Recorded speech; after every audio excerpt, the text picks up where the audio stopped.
Tonight, a state of emergency declared as fire chiefs warn the bushfires may be the most destructive we've ever faced. These conditions that we're looking at are a whole new ball game and in a league of their own. Evacuations near Lithgow, residents flee a fire front edging closer to homes. As other communities prepare to leave with an army of firefighters braced for battle. This is 7 News at 6 with Mark Ferguson. Good evening. A dire warning is now in place for the entire Blue Mountains region, with unparalleled weather conditions expected to fuel the bushfire crisis to a devastating new level.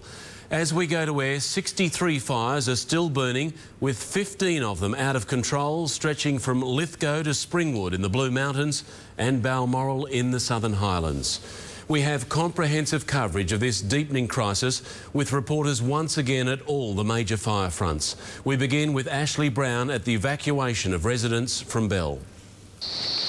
The last line of defence, a firefighter stands guard ready to protect homes as a resident tries to help with a watering can.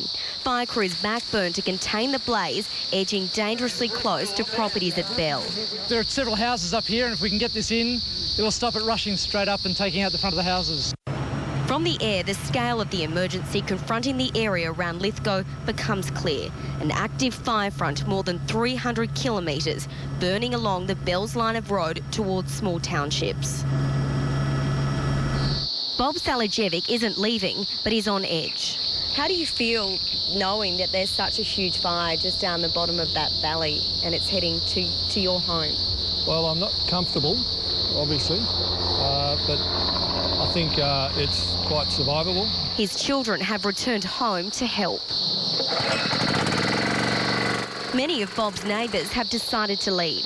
Firefighters have managed to build strong containment lines around the community of Bilpin, protecting homes for another day. But the situation could change with a moment's notice. We take a minute at a time, an hour at a time. We just deal with what we see in front of us. Residents who aren't directly under threat are still being urged to leave the area. If they stay, they face the likelihood of being isolated for days without power or access to medical assistance. Whatever locals decide to do, they should do it before it's too late. Live now to Ashley Brown in Bell. Ashley, it's been a nerve-wracking day. What's the situation there this evening? Mark, an emergency warning remains in place for this fire tonight. But this area, despite the thick smoke and blackened land behind me, has come through relatively unscathed today. Firefighters managed to beat back blazes that threatened homes for a second day. But this could all change in a matter of days. Fierce fire conditions are forecast for the week ahead, and communities are being briefed on the latest at 2 separate meetings tonight. OK, Ashley, thank you. Chris Marr is in the Blue Mountains. Chris, the prediction for that area is frightening. It couldn't be much worse, Mark, considering there are uncontained fires here. Hot, dry days with temperatures up to the mid-30s, powerful wind gusts of up to 100 k's. Now, Wednesday is forecast to be the most difficult. Emergency authorities have put the Blue Mountains and Hawkesbury on alert, and they've warned residents if they're told to go, they should do exactly that.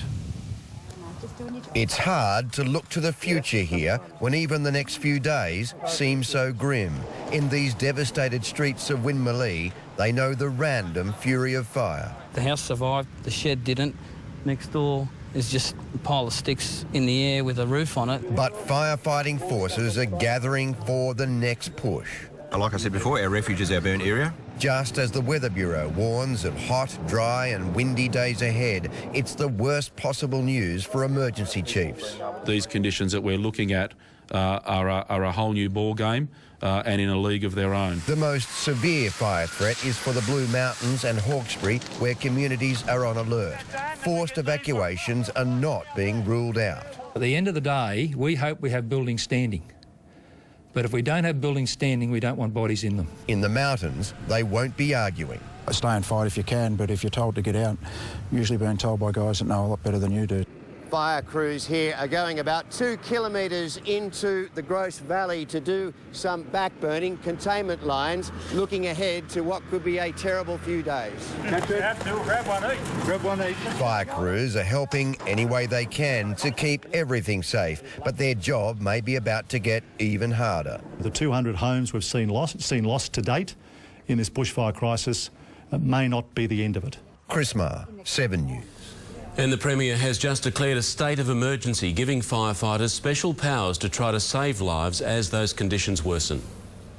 But these powers include the right to order the public to leave or to enter an area, the right to shore up or demolish a building, and of course it also prevents people from disobeying an order given under these powers.